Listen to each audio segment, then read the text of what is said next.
De la dictadura a la democracia, un sistema conceptual para la liberación. Por Jane Sharp. Traducción al español por Caridad Inda. La institución Albert Einstein. Voz Oxley. Capítulo 1. Enfrentando la realidad de las dictaduras. En años recientes, diversas dictaduras, de origen tanto interno como externo, han caído o se han tambaleado cuando se les ha enfrentado una población desafiante y movilizada. Aunque a menudo se las ve como firmemente afianzadas e inexpugnables, algunas de estas dictaduras demostraron ser incapaces de soportar el desafío concertado del pueblo en lo político, lo económico y lo social. A partir de 1980, las dictaduras han caído ante un desafío predominantemente no violento del pueblo en Estonia, Latvia y Lituania, Polonia, Alemania Oriental, Checoslovaquia y Eslovenia, Madagascar, Mali, Bolivia y las Filipinas. La resistencia no violenta ha hecho avanzar el movimiento por la democratización en Nepal, Zambia, Corea del Sur, Chile, Argentina, Haití, Brasil, Uruguay, Malawi, Tailandia, Bulgaria, Hungría, Zaire, Nigeria y en varias partes de la antigua Unión Soviética, llegando a jugar un papel significativo en la derrota del intento de golpe de Estado de línea dura de agosto de 1991. Más aún, el desafío político masivo se ha hecho presente en China, Birmania y el Tíbet en años recientes. Aun cuando estas luchas no han destruido a las dictaduras ni le han puesto fin a la ocupación territorial impuesta, sí han puesto al descubierto ante la comunidad mundial la naturaleza brutal de esos regímenes represivos y han aportado a la población una valiosa experiencia en cuanto a esta forma de lucha. El derrumbamiento de las dictaduras en los países antes mencionados ciertamente no erradicó todos los problemas de esas sociedades. Pobreza, criminalidad, ineficiencia burocrática, destrucción del medio ambiente, que han sido frecuentemente la herencia de aquellos regímenes brutales. No obstante, la caída de esas dictaduras han reducido, aunque poquísimo, mucho del sufrimiento de las víctimas de la opresión, y ha abierto el camino para la reconstrucción de esas sociedades con una mayor democracia política, más libertades personales y justicia social. Un problema que continúa. Ha habido, en verdad, una tendencia hacia una mayor democratización y libertad en el mundo durante las últimas décadas. Según Freedom House, que compila un expediente anual sobre el estatus de los derechos políticos y las libertades civiles, el número de países en todo el mundo clasificados libres ha crecido de manera significativa en los últimos 10 años. Sin embargo, esta tendencia positiva se halla atenuada porque hay un gran número de pueblos que aún viven bajo condiciones de tiranía. Hasta enero de 1993, el 31% de la población del mundo, de 5.45 billones, vivía en países y territorios calificados como no libres. Esto es, en lugares donde los derechos políticos y las libertades civiles están en extremo restringidos. Los 38 países y 12 territorios incluidos en la categoría de no libres están gobernados por una serie de dictaduras militares, como en Birmania y el Sudán, monarquías tradicionales represivas, como Arabia Saudita y Bután, por regímenes de partido único dominante, como China, Irak y Corea del Norte, bajo una ocupación extranjera, como Tíbet o Timor Oriental, o en un estado de transición. Muchos países se hallan hoy en un estado de cambio rápido en lo económico, político y social. Aunque el número de países libres ha aumentado en los últimos 10 años, existe un gran riesgo de que muchas naciones, al enfrentar cambios fundamentales tan rápidamente, se desplazarán en dirección opuesta y acabarán experimentando nuevas formas de dictadura. Las camarillas militares, los individuos más ambiciosos, los funcionarios electos y los partidos políticos doctrinales, repetidamente buscarán cómo imponerse. Los golpes de Estado seguirán estando a la orden del día.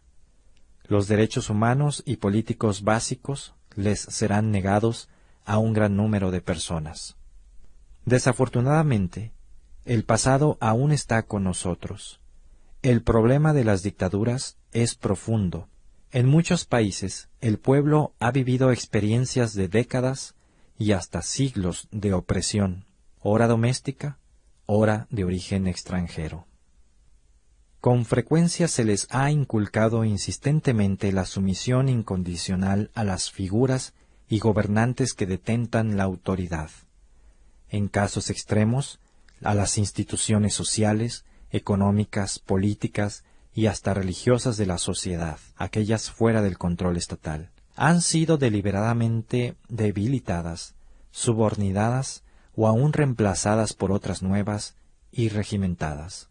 El Estado o el partido dominante las usa para dominar a la sociedad. A menudo la población ha sido atomizada, convertida en una masa de individuos aislados, incapaces de trabajar juntos para conseguir su libertad, de confiar los unos en los otros y hasta de hacer algo por su propia iniciativa. El resultado es predecible. La población se ha vuelto débil, carece de confianza en sí misma y es incapaz de ofrecer resistencia alguna. Las personas por lo general están demasiado asustadas para compartir su odio por la dictadura y su hambre de libertad, ni aun con su familia y amigos. Están, con frecuencia, demasiado aterrorizadas para pensar en serio en la resistencia popular. De cualquier manera, ¿de qué iba a servir? En vez de esto, asumen el sufrimiento sin objetivo y un futuro sin esperanza.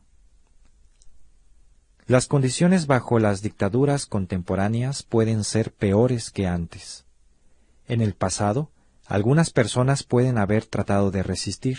Quizá hubo breves manifestaciones y protestas masivas.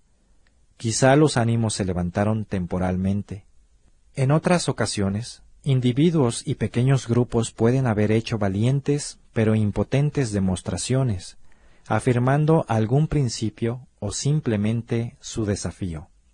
Por muy nobles que hayan sido los motivos, estos actos de resistencia pasados frecuentemente han sido insuficientes para vencer el miedo de la gente y su habitual obediencia, condición esencial para destruir una dictadura. Esas acciones, lamentablemente, pueden en cambio haber causado solamente más sufrimiento y muerte, no una victoria, ni aun una esperanza. ¿A la libertad por la violencia? ¿Qué ha de hacerse en semejantes circunstancias?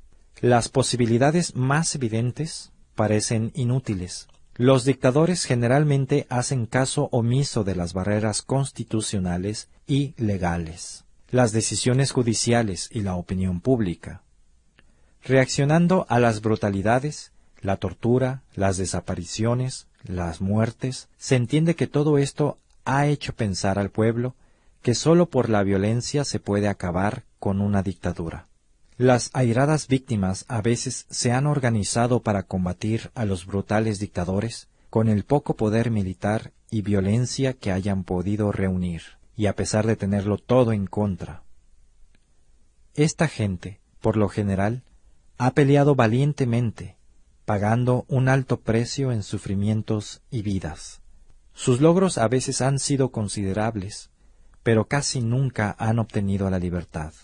Las rebeliones violentas desencadenan violentas represiones que con frecuencia dejan a la población más indefensa que antes. Sin embargo, cualesquiera que sean los méritos de la opción por la violencia, un punto está claro. Al depositar la confianza en los medios violentos, se ha escogido precisamente el modo de lucha en el cual los opresores casi siempre tienen la superioridad. Los dictadores pueden aplicar la violencia irresistiblemente. No importa cuánto más o cuánto menos estos demócratas puedan aguantar. A fin de cuentas, uno generalmente no se puede escapar de las duras realidades militares. Los dictadores casi siempre disponen de la superioridad militar en cuanto a calidad de armamentos, pertrechos, transportes y tamaño de las fuerzas armadas. A pesar de su valentía, los demócratas no pueden emparejárseles, casi nunca. Cuando se reconoce que la rebelión militar no es viable, algunos disidentes se inclinan por la guerra de guerrillas. No obstante, solo muy raramente, si es que alguna vez, la guerra de guerrillas beneficia a la población oprimida o le abre paso a una democracia. La guerra de guerrillas no es ninguna solución evidente, especialmente por la inmensa cantidad de bajas que suelen producirse entre la gente. Esta técnica de lucha no ofrece ninguna garantía frente a la posibilidad del fracaso, a pesar de apoyarse en la teoría y el análisis estratégico, y de que a veces recibe respaldo internacional. Las luchas guerrilleras por lo general duran mucho. Con frecuencia el gobierno en el poder reubica a la población con la secuela de inmensos sufrimientos humanos y trastorno social que esto conlleva. Aun cuando resulte victoriosa, la lucha de guerrillas tiene, a largo plazo, considerables consecuencias negativas en lo estructural. De entrada, el régimen atacado se hace más dictatorial como resultado de sus contramedidas.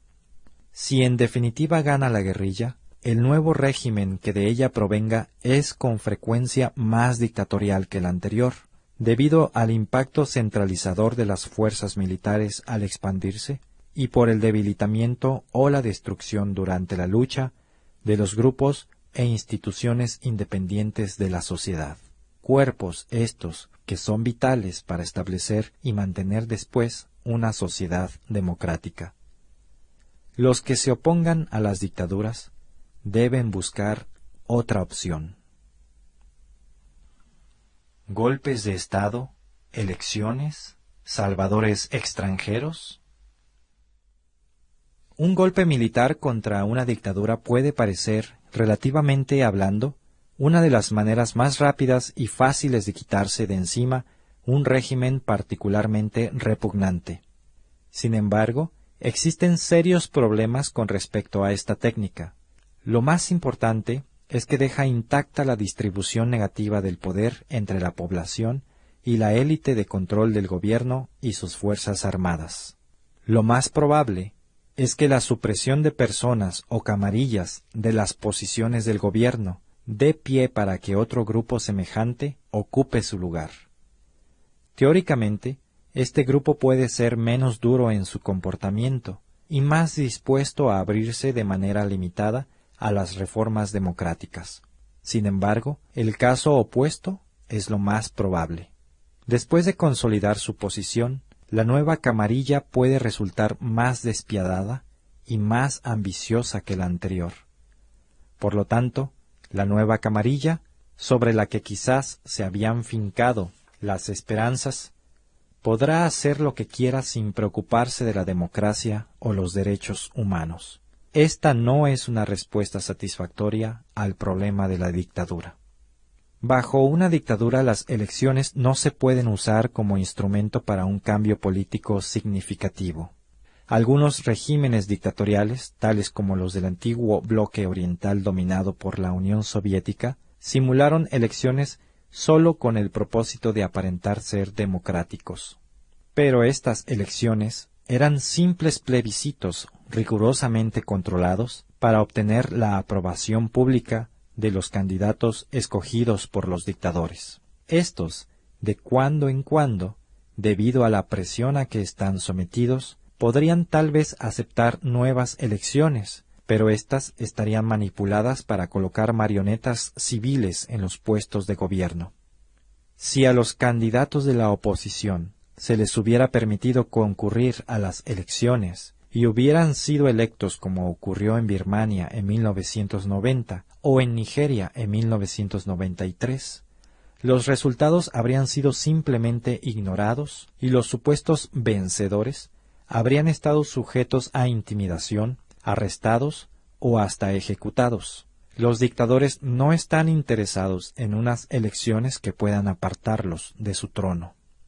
Muchas personas que actualmente están padeciendo bajo una dictadura o que han tenido que exiliarse para escapar de sus garras, no creen que los oprimidos puedan liberarse por sí mismos.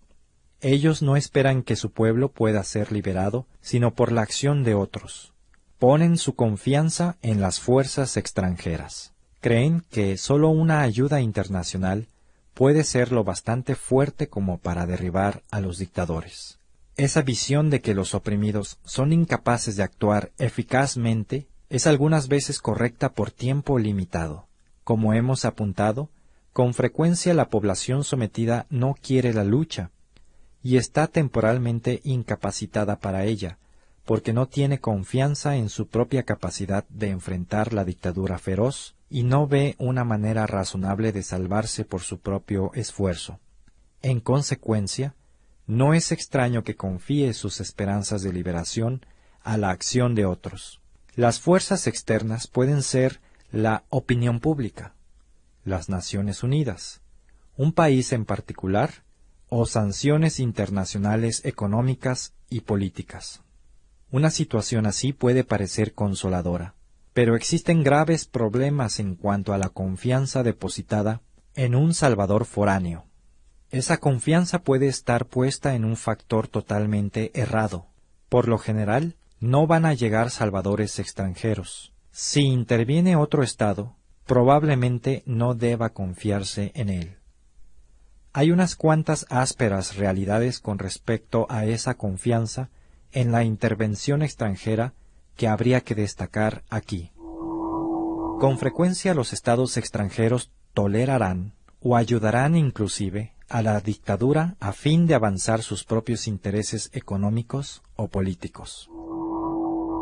Los estados extranjeros podrían estar dispuestos a vender al pueblo oprimido a cambio de otros objetivos, en lugar de mantener las promesas que le hicieran de ayudarlo en su liberación.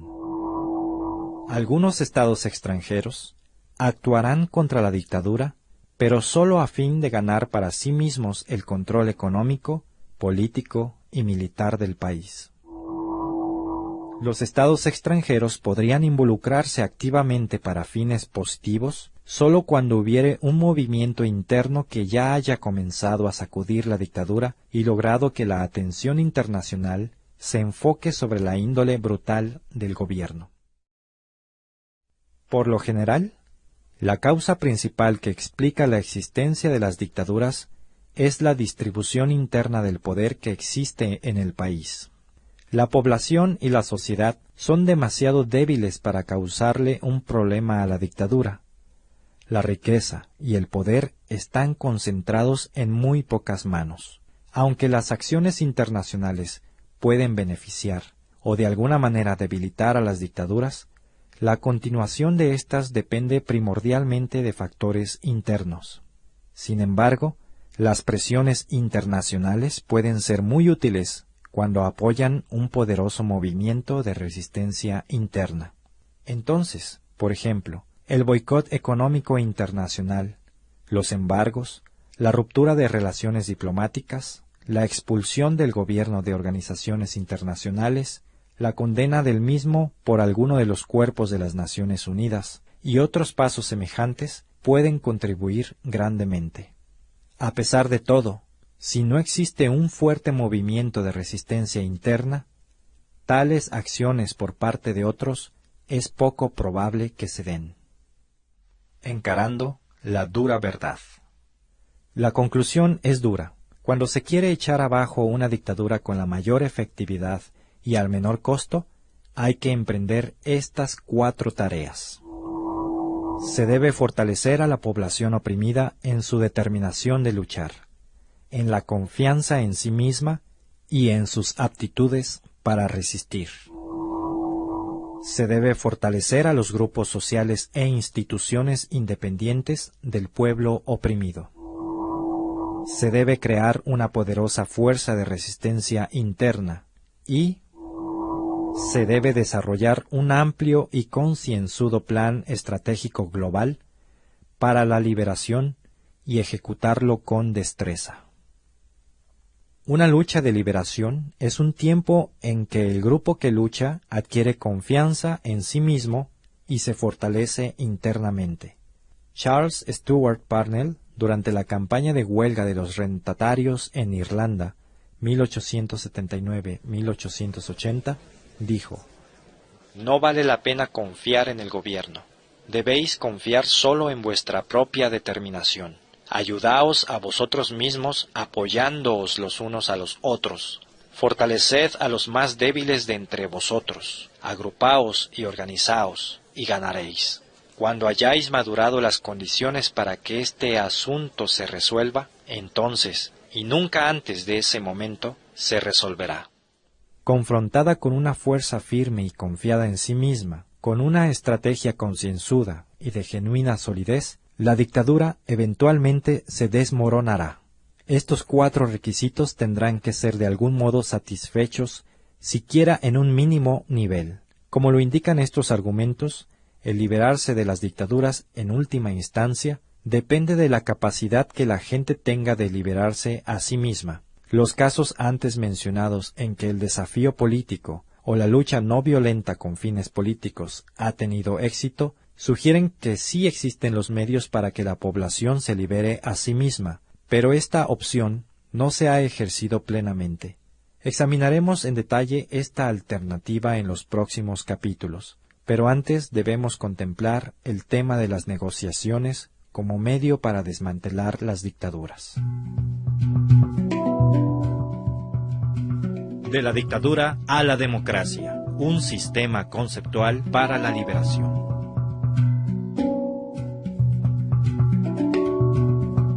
La misión del Instituto Albert Einstein es promover a nivel mundial el estudio y uso estratégico de la acción no violenta en casos de conflicto. La institución se compromete a defender libertades e instituciones democráticas, oponerse a la opresión, las dictaduras y el genocidio, y reducir la dependencia en la violencia como herramienta política. Para lograr estos fines, se procederá de 3 maneras: fomentando investigaciones y estudios sobre los métodos de acción no violenta y su uso en diferentes conflictos en el pasado, compartiendo los resultados de estos estudios con el público por medio de publicaciones, conferencias, medios de comunicación masiva, etc. Asesorando a grupos en conflicto sobre el potencial estratégico de la acción no violenta.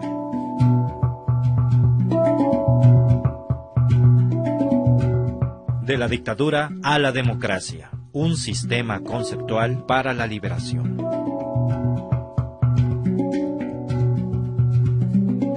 Todo el material que aparece en este libro es del dominio público y se puede reproducir sin el permiso de Jen Sharp. Se agradece mención de la fuente. Primera impresión, diciembre del 2003. De la dictadura a la democracia se publicó primero en Bangkok en 1993 por el Comité para la Restauración de la Democracia en Birmania, conjuntamente con Keith Giant, el periódico de la nueva era. Desde entonces se ha traducido a más de 8 idiomas y se ha publicado en Serbia, Indonesia y Tailandia, entre otros países. The Albert Einstein Institution, 427 Newbury Street, Boston, Massachusetts, Estados Unidos de Norteamérica. Sitio oficial www.aeinstein.org. ISBN 1-880813-130.